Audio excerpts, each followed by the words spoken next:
Amjambo ndugu mtazamaji wa MTV. Matumaini yangu ni kwamba wewe ni mzima wa afya popote ulipo.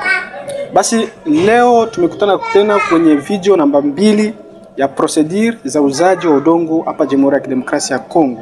Na tutakuwa naye si mwingine ni Mheshimiwa Tabwembe Kapita Daniel ambaye tutakwenda kuzungumza, ila kabla tutajikita kwenye mada tutakwenda kuanza kujibia kwenye comment ambazo baadhi ya telespectateurs wetu balikwenda comment, na kupitia zile comment leo ndio itakuwa debate yetu na tunaongea kuhusu swala zingine 2-3. Basi tutakwenda kuanza kwenye comment ya ndugu Edi. Ndugu Edi NG akasema kwamba ni vyema kupata udongo maishani. Nafurahi sana kukufuata baba yangu Papa Daniel. Kuna ndugu mwingine anaitwa kwa jina ya Ezekias Musonera. Yeye akasema kwamba kuchungwa kwa udongo na matumizi yake kwa nchi ya Jamhuri ya Kidemokrasia ya Kongo ni nguzo moja kubwa ya maendeleo na maisha mazuri ya wananchi. Na ndio maana serikali huchagua sheria ya kuandikisha udongo. Na kutengwa kwake akatoa mfano kwamba udongo wa kulima shamba, udongo wa viwanda na udongo wa kujenga, pia hivyo katoa kwamba udongo wa misitu. Kuna ndugu Mustafa Sudi, yeye kasema kwamba swali yangu ni hii: kama bwana alikuwa na parcelle moja ila ikatokea kwamba ana watoto wengi na mama zao tofauti, quelle loi appliquez-vous? Na ndugu Ezekias Musonera yeye katoa swali kwamba shida mlionayo mashariki ni udongo, mashariki mwa Kongo. Hiyo ni pretext iliyotumiwa na grupu ya wazalendo. Udongo ni wa serikali na si wa wafanyasiasa. Kuna swali ya ndugu Ezekias Musonera ambao kaongea kwamba shida tulionayo mashariki ya Jamhuri ya Kidemokrasia ya Kongo ni udongo. Kasema kwamba hiyo ni pretext iliyotumiwa na grupu ya wazalendo. Udongo ni wa serikali na si wa wafanyasiasa. Wenda kuna jibu ambayo unaweza kumjibu ndugu Ezekias Musonera. Ndiyo, na kizani niko napenda kwanza niambie wa ndugu watazamaji wa MTV ya kwamba emission ambazo tuko tunafanya ni emission ambazo ziko na considération purement éducative. Vraiment tutoke ma considération yote politique ile ama ma interpretation ingine enye inaweza kufanya eti maemisho yetu isiwe na maana sana. Kwa sababu kuhusu swali lake, ndio anasema ya kwamba udongo ni wa serikali. Na ndivyo tulivyosema katika emisho yetu ya kwanza ya kwamba udongo ni wa serikali. Propriété exclusive, s'il faut se répéter, inaliénable et imprescriptible de l'État. Tunakubaliana naye. Lakini kuko kitu fulani ambako niko napenda niache nafungua hapa. Udongo ni wa serikali, lakini udongo una mahala ulipotoka. Udongo ulitoka ma communauté locale. Ukienda kusoma constitution yetu mu article 10 ya constitution inakuambia et congolais, toute personne qui a fait ou qui fait partie d'un groupe ethnique, le groupe ethnique dont les personnes et les territoires ont fait partie de ce que nous appelons aujourd'hui la République démocratique du Congo. Hapo utaenda kuona ya kwamba udongo umetoka ma communauté locale. Watu na udongo ambao ulifanya partie ya communauté, et plutôt partie ya yenye tunaita leo ya maethnie yenye tunaita leo ina constituer République démocratique du Congo. Na ukisoma katika constitution yetu article 34, nitakusomea hayo kwa haraka tafadhali, najua hatuna muda. La propriété privée est sacrée. L'État garantit les droits à la propriété individuelle ou collective acquis, ndio kwenye niko napenda kusemea pale, acquis conformément à la loi ou à la coutume. Inamaanisha ya kwamba mtu anaweza kupata sehemu ya udongo pia kwa njia ya sheria na kwa njia ya kutimu. Sawa bwana? Kwa njia ya sheria inamaanisha ndio ile yetu tulizungumzia katika emission yetu ya kwanza ya kwamba concession, kwa sababu sheria inaweka concession, contrat ambayo wewe kibinafsi utasinye na leta ama na serikali. Na unaweza pia kupata kwa njia ya kutimu, c'est reconnu par notre constitution. Unaelewa bwana? Lakini sasa ukisoma article kwa haraka, article 387, article 387 inasema hivi ya loi foncière, hii ni code foncier, inasema les terres occupées par les communautés locales deviennent à partir de l'entrée en vigueur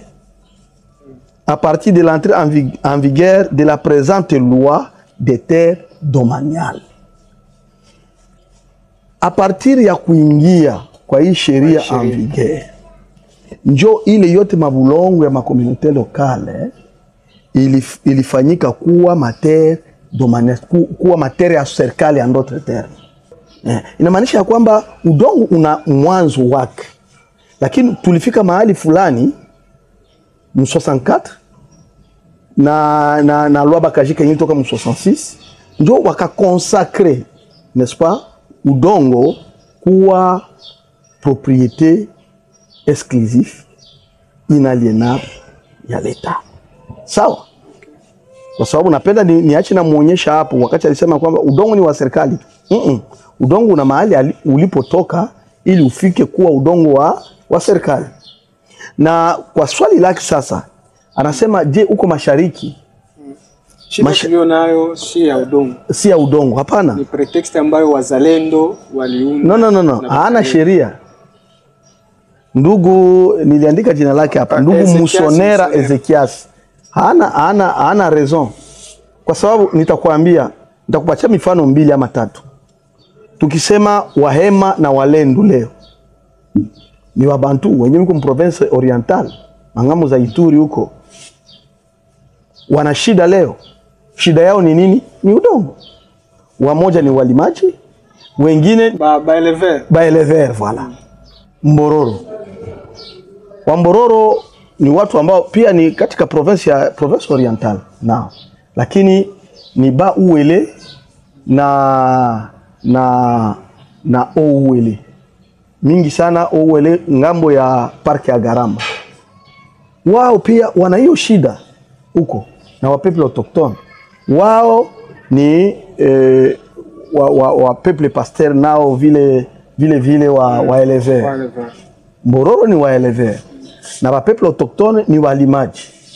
Na juu ya transhumance inamaanisha kwamba juu ya hiyo nyama zao kutoka huku kwenda huku zinaharibisha mashamba, na hii inaleta utata wa udongo ama conflit za udongo.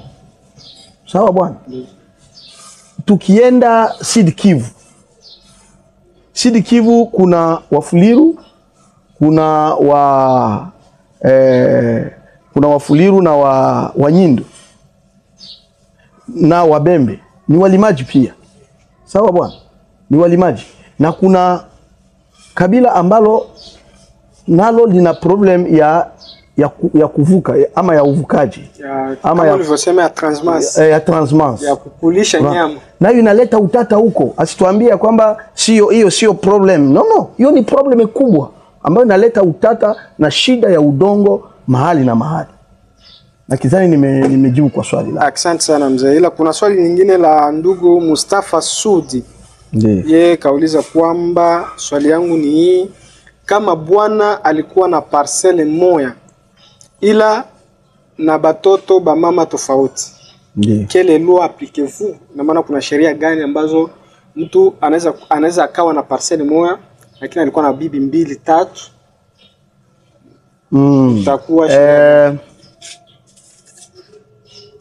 nilisoma kwenye line, nilisoma hilo swali lake, lakini hapo chini akasema hivi ya kwamba anapenda une interprétation en français. Je pense nitaenda kujibu mkifaransa, lakini ilikuwa swali nzuri ambalo linaweza kufaidia kwa watu wote ambao wataenda kufuata. En fait, ce qu'il y a, c'est quoi? En matière de succession, il y a un problème d'abord de déterminer la liquidation.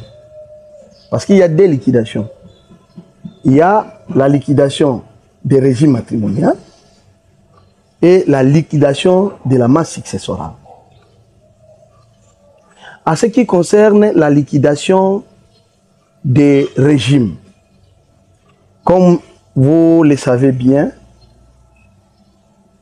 dans la loi, à chaque fois que vous serez devant l'officier de l'état civil, il va vous poser la question.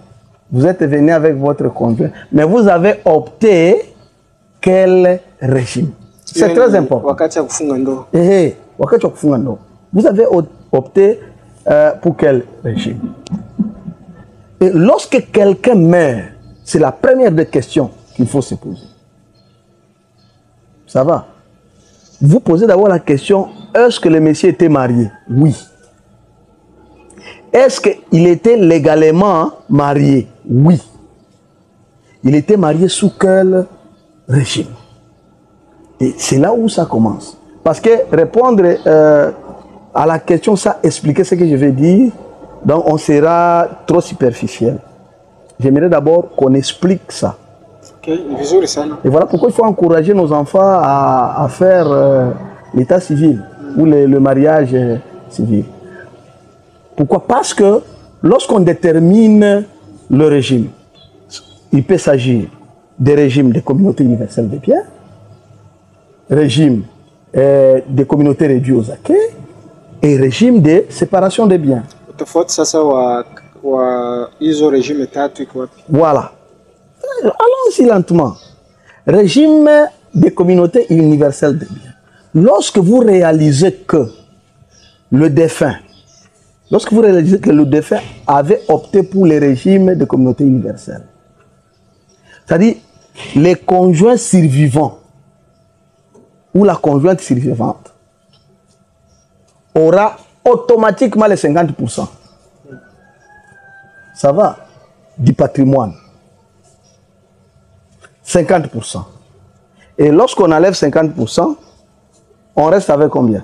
50%. Avec 50%. Dans les 50%, il y a, je dis bien dans les 50%, il y aura 75% des héritiers de première catégorie, qui sont les enfants.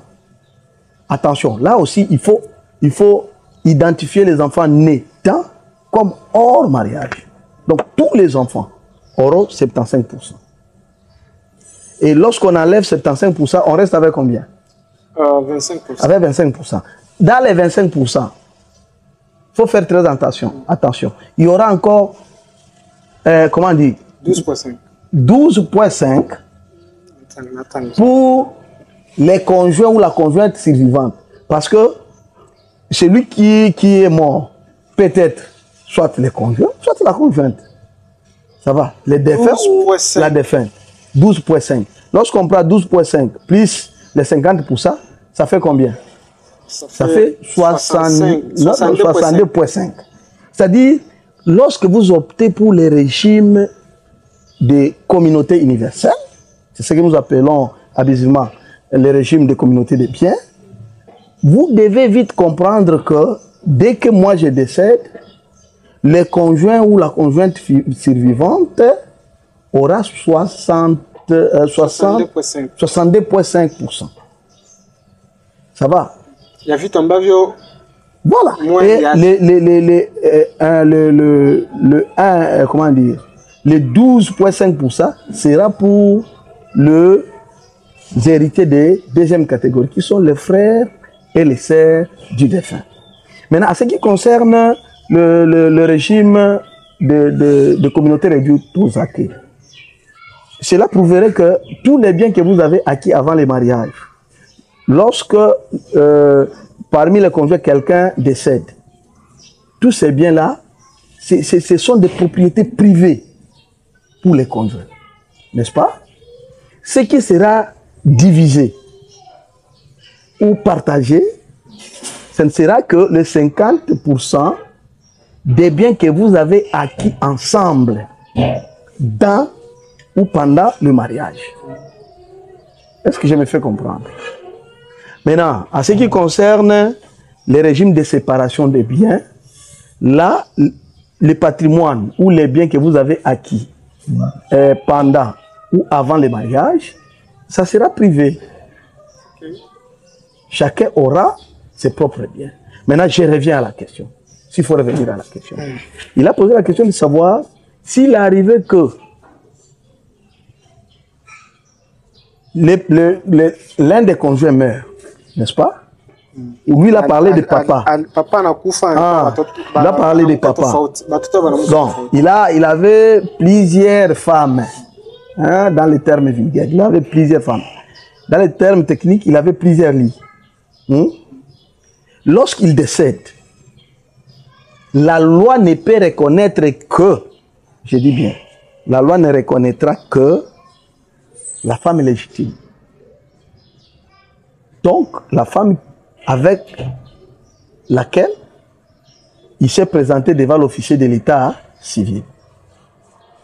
Maintenant, la sagesse voudrait que pour ne pas léser, n'est-ce pas, la famille, je parle de la sagesse, je ne parle pas de la loi.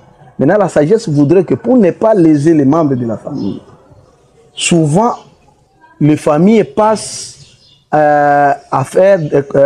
arrivent à faire des concessions. N'est-ce pas? Ils font des concessions pour permettre ou pour mettre tout le monde à l'aise. Ils font des concessions et ils partagent les biens. Comment? La femme légitime, par exemple, c'est un exemple que je prends, peut prendre 30% ou 40% et le reste restera pour la masse successorale.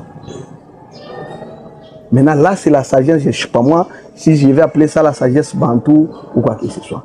Mais la femme qui sera considérée, c'est la femme légitime. Ça va? C'est la femme légitime. Mais en ce qui concerne les enfants, ils sont tous héritiers de première catégorie. Ils auront les 75% qui vont partager dans la masse successorale.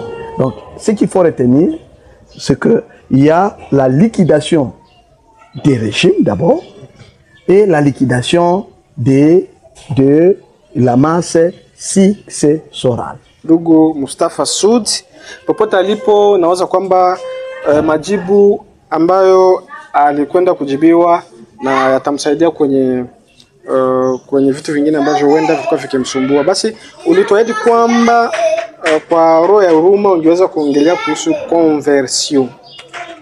Ndiyo, kwa haraka, kwa sababu muda wetu kabisa unasonga kwa haraka kabisa. Sagisi nilisema muemission yetu ya kwanza ya kwamba conversion inatoka kwanza ku ile yenye tulikuwa tunaita zamani matitre yenye ilikuwa concede wakati wa ukoloni kama Etat independant du Congo. Kwa wakati huo kulikuwa watu ambao walikuwa wanaitwa wa indigene na kulikuwa wengine wenyewe walikuwa wanaitwa wa évolué. Maintenant, kulikuwa matitre enye ilikuwa inapewa ama kuwa concédé wa indigene enye walikuwa wanaita plutôt livret de logère. Na kulikuwa matitre ambayo ilikuwa inapewa wale wenyewe walikuwa wanaita awali wa évolué na masosiete ya wazungu wenyewe ilikuwa na ma grande concession enye ilikuwa inagere pia udongo. Walikuwa wanawapatia ile yenye tunaita katika lugha kimombo certificat de propriété foncière. Sasa wakati mambo ilievolue, ilifika nafasi ambapo wafanya siasa, wafanya sheria, wabunge walikaa wakasema hapana. Gisi tulipata independence. Independence ndio ni tena mswahili. Uhuru. Gisi tulipata uhuru. Tutaendelea kutumikisha sheria za wakoloni ni lazima tuwe na sheria zetu. Mu 64 wakafanya sheria ya kwanza ambayo ilikuwa vile vile tu ikakuwa revi mu 66 ile tunaita loi Bakashika, na wakati mambo iliendelea mu 73 njo kukakuya kutoka hii sheria tunayotumikisha leo. Sawa bwana, njo tunaita loi numero 73 bar 021 bar 21 du 20 juillet 1973. Yenye nasema juu ya régime foncier, régime des biens et régime de sûreté.